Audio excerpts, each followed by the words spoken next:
This is Agriculture Today, and I'm Shelby Varner with the K-State Radio Network. Dan O'Brien, K-State grain economist, kicks off today's show with a grain market update. Dan talks about current market trends, as well as how planting is going and weather impacts. Continuing the show is K-State meteorologist Chip Redmond with a recap and update on the weather. He reviews the previous week's weather and explains the current pattern. K-State canola breeder Mike Stamm finishes this week's shows with a preview of the upcoming winter canola field day for current and hopefully future growers. That and more is coming up ahead on Agriculture Today.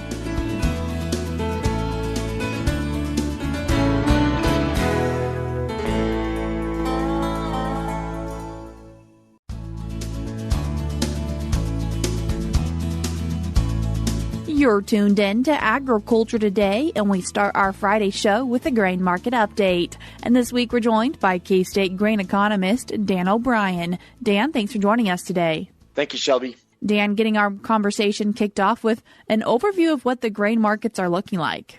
Well, over the last few weeks since the USDA WASDE reports, we've generally seen sideways markets, decently supported markets. I would describe for the feed grain and oilseed markets. The wheat markets has jumped quite a bit to come off some of its tops. You had seen a high closer to about 660 or so in the July contract, and dropped off some 40 cents or so.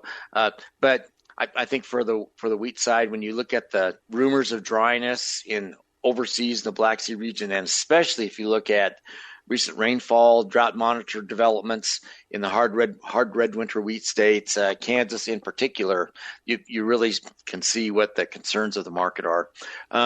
So I guess that I would describe the futures markets as still pretty much taking in for the fall harvested crops that are coming, spring planted, fall harvested, just taking in generally good paces of planting. Again, for the U.S., for soybeans, we're 18% planted, 5-year average is 10. For corn, we're 27% planted, the average is 22. And for Kansas, we're also ahead of pace. So crops getting in so far, and some of those areas delayed a little bit by rain. That's not a big concern. Again, here in very, very early May. So overall, the market, as it stands right now, if the crop gets going, gets up, that we don't have a lot of concerns at the moment.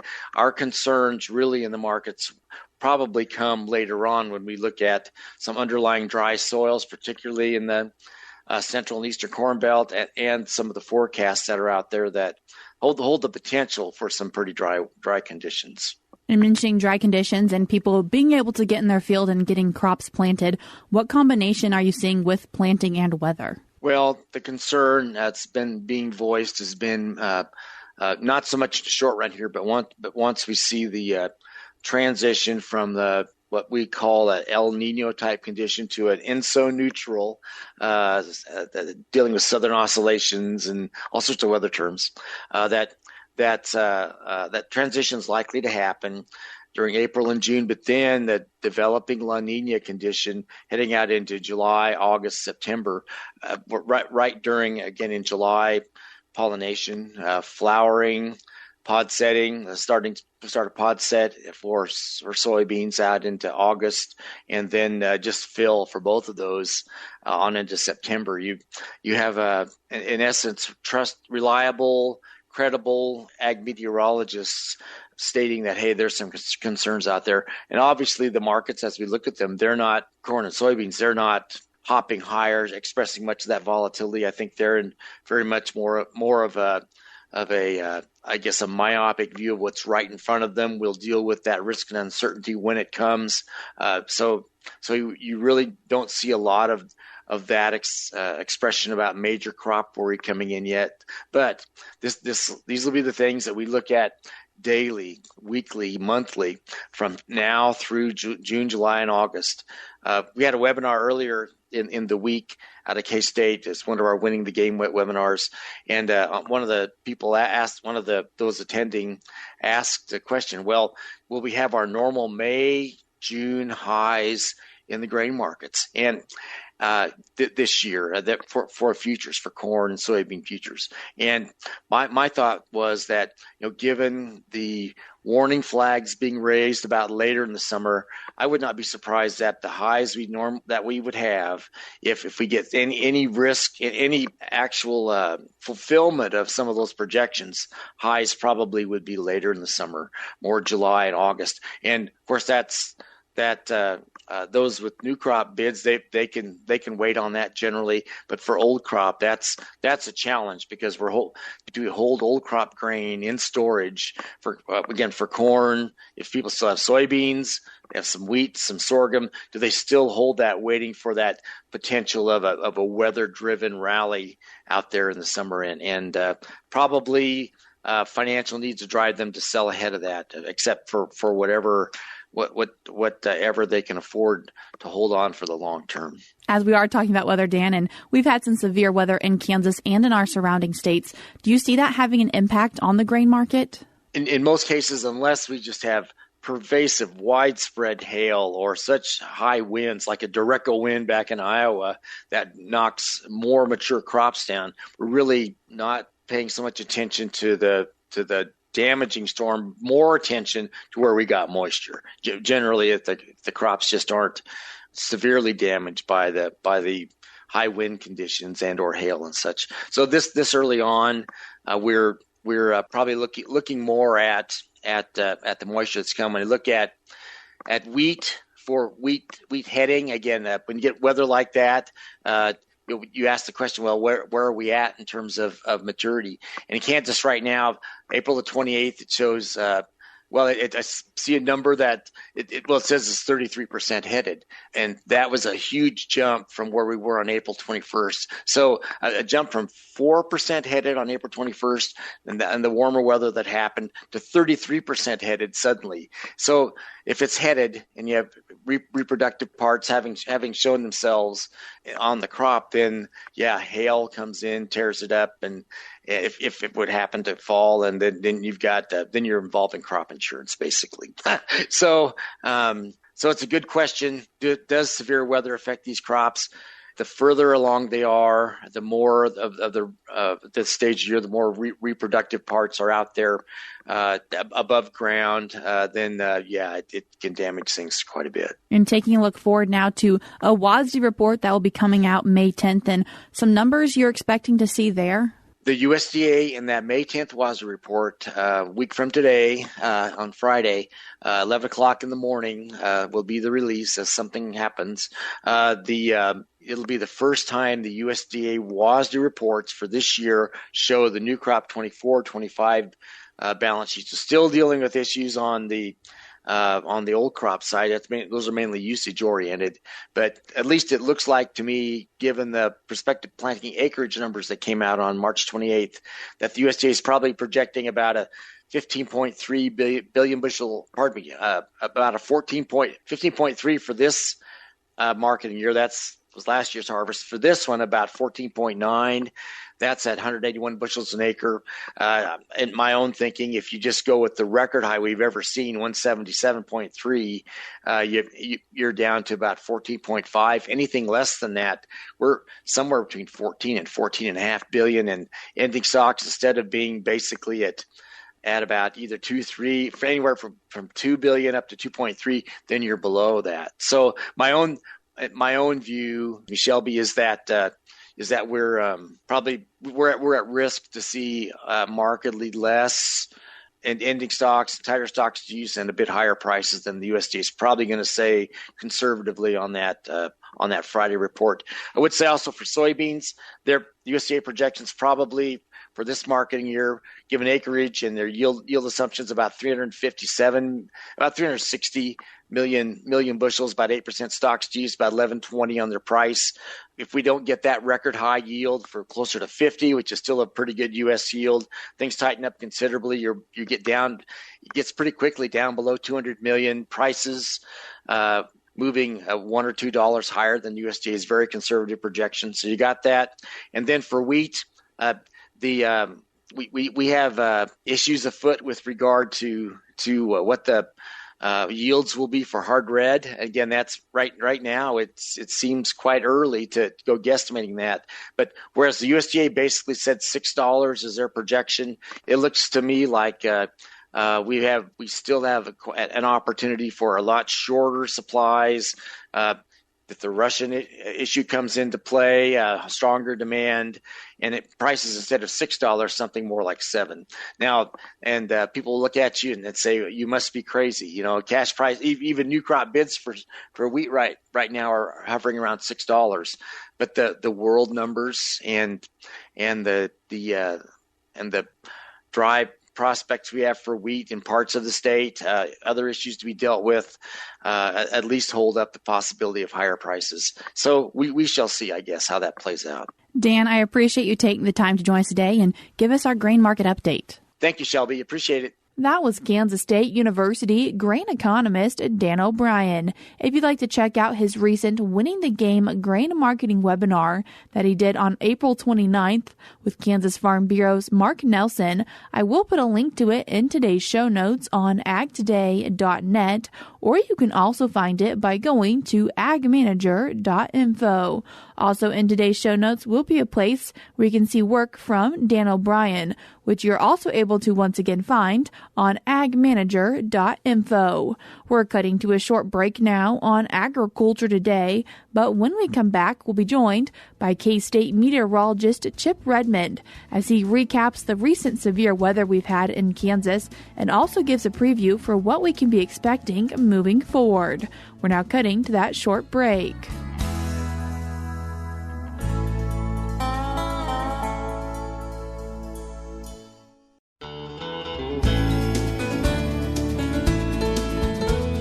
You're tuned in to Agriculture Today, and we continue our Friday show with a weather update with K-State meteorologist Chip Redmond. Chip, thanks for joining us today.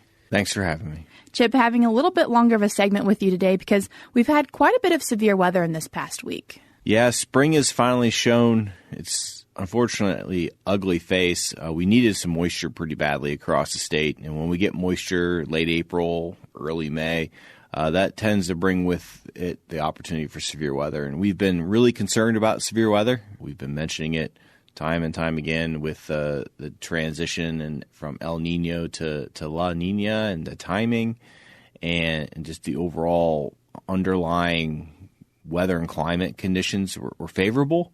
And I think we're starting to see that come to fruition. We've had a very active period over the last really about 7 days now. And we unfortunately had people get hurt, and we don't want to ever see that. And we've really been pushing to be smart and be weather aware. And hopefully folks have been doing that, or they've at least been tested enough that, hey, we need to be paying more attention to the weather. And as you look, we're just starting May. We've got a lot more severe weather season ahead of us. And unfortunately, probably won't be the end of our severe weather. Chip, can you give us a bit of a recap of what we've seen this past week? Yeah, so the Central Plains has been really active. Everything kind of started on Friday. We had a potent storm system with a lot of big high-end tornadoes that were mostly up in Nebraska and Iowa. We did have several tornadoes in Kansas in the southeast corner of the state. I'm not quite sure where they rated those, but they were very prolific, viewable tornadoes, and that's really the underlying theme for most of the severe weather we've seen in the form of tornadoes. They've been very, very visible. But we did have some precipitation that was more localized on Friday. As we moved into Saturday, that was a high-end day for the Central Plains, where we had multiple states once again with the potential for very severe weather. We got really lucky Saturday, where we had a complex of storms that developed early in the day in Oklahoma. That spread cloud cover over a lot of the state, and that cloud cover helped really stabilize the atmosphere. That came as a good thing and a bad thing. We still ended up with severe weather north of that cloud cover here at Tuttle Lake. We had a supercell develop that tracked to the north and east. It was a hail producer with some tornado warnings, some brief potential spin-ups, and then I know there were a couple tornadoes in Nemaha County. But overall, that area was pretty chilled out thanks to the severe weather to our south. We did have several tornadoes in southeast Kansas with repetitive thunderstorms, thunderstorm after thunderstorm. They ended up getting around 10 inches of rain in some places down at Fort Scott. So some really, really bad flooding. An area that really needed rain, but they got way too much rain way too fast. There was a lot of hail. And we also had a wake low with that system. Wake low is when we had this complex of thunderstorms that is very strong. It basically develops a pressure gradient to the lack of storms behind it. And what that does is that basically pushes a substantial amount of wind, and it pushes it away from the thunderstorms. And we had that in the Manhattan area, especially on Saturday, where we had a lot of damage in the area. We had trees down, signs are ripped off, and there were a lot of power outages too. So that it's a result of the severe weather, but it kind of an indirect result. Thankfully, as we moved into Sunday, things quieted down quite a bit. We did get some rain in some areas that didn't see rain before. As we moved into Monday, things started to pick up a little bit, but overall, Kansas, for the most part, was relatively quiet. And then, obviously, Tuesday was kind of the most impactful day for Kansas, where we saw obviously the Westmoreland tornado, but then also multiple tornadoes to the north of that around Seneca in Nemaha County. That was another high-end day where we expected a couple of isolated storms in the shape of supercells that could produce a tornado, and unfortunately that got realized very quickly, where as soon as the storms went up, within probably about 20 minutes or so, we had a tornado on the ground in Westmoreland, which is just horrible because there's so much open area around Westmoreland. But it did unfortunately result in a fatality. It was another high visible tornado. When we look at these storms, the visibility has just been phenomenal because we have just enough moisture in place to get these storms and to get the severe weather component of them, but we don't have too much to the point where it obscures the storms and then also brings that cloud deck lower. Like that Westmoreland tornado was viewed from Topeka from one of their cameras on one of their towers at a local news station. That's like 60 miles away. And we saw that with the severe weather on Friday, too, where we just had really high cloud bases, very visible tornadoes. And it takes the perfect recipe. And I think that really goes to play of the weather pattern we've been in, where we keep having these fairly frequent cold fronts that scour the moisture, but we still have just deep enough moisture that moves back northward behind these fronts to get these higher-end severe weather days. And that's one of the reasons why we've had every storm practically has been producing tornadoes, at least isolated supercell storm, where a lot of times it's been a challenge before. A lot of rain around the state, but not everyone has gotten rain. Yeah, we talked a lot about the storms and the thankful rain we got as a result, but there's been a pretty substantial cutoff. It's around that 81 corridor, anything west and south along and south of I-70 has been almost completely rain-free. We look at South Central and parts of like Barber County, Lake City, Medicine Lodge. They're at their driest start to the year ever. And we're talking like 3-4 inches below normal already for the year. Granted, one 10-inch rain event can skew that statistic quite a bit like we saw in the Southeast.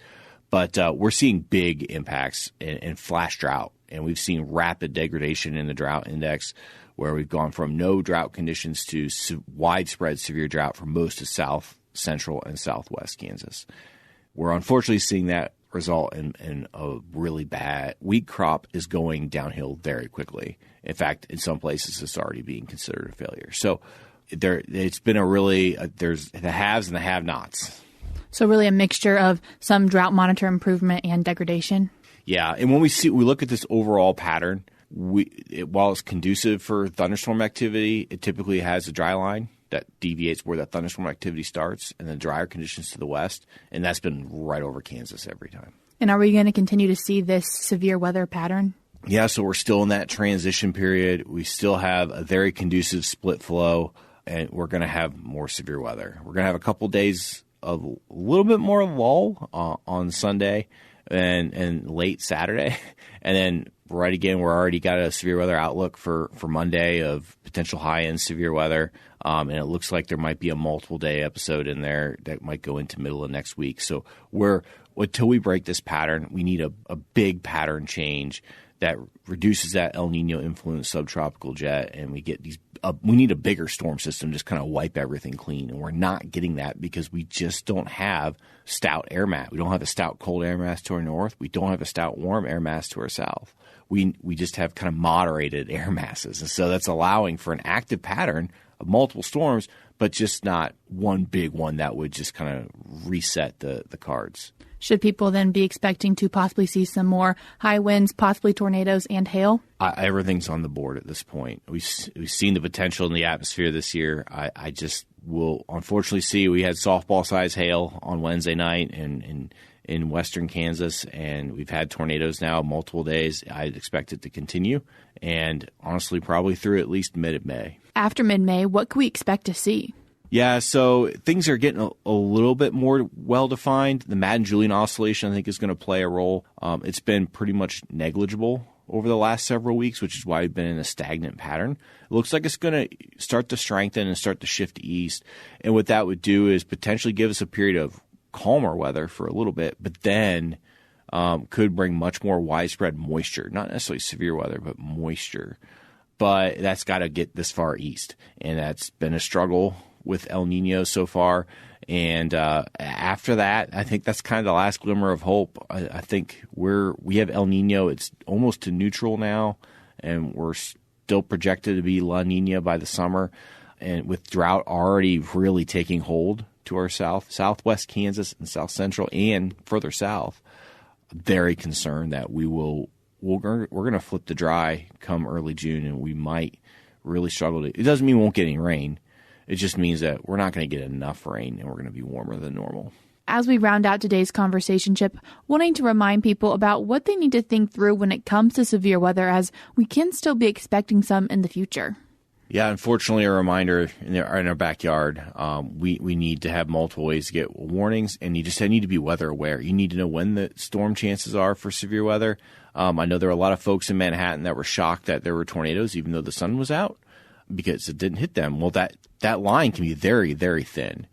So just be focused on the weather during severe weather days. Check in with your sources. You can check in with the National Weather Service. They put out briefings, which are super informative because they give you timing. And then have a ability to get to shelter if there is severe weather that would develop. Like on those days like Tuesday, you should have had a plan in place that you weren't outside doing things and that you were close to a building or structure where you could take shelter. Chip, I appreciate you taking the time to join us and give us our weather update. Yeah, thanks for having me. That was K-State meteorologist Chip Redmond. We're cutting to a short break now on Agriculture Today, but we'll be right back.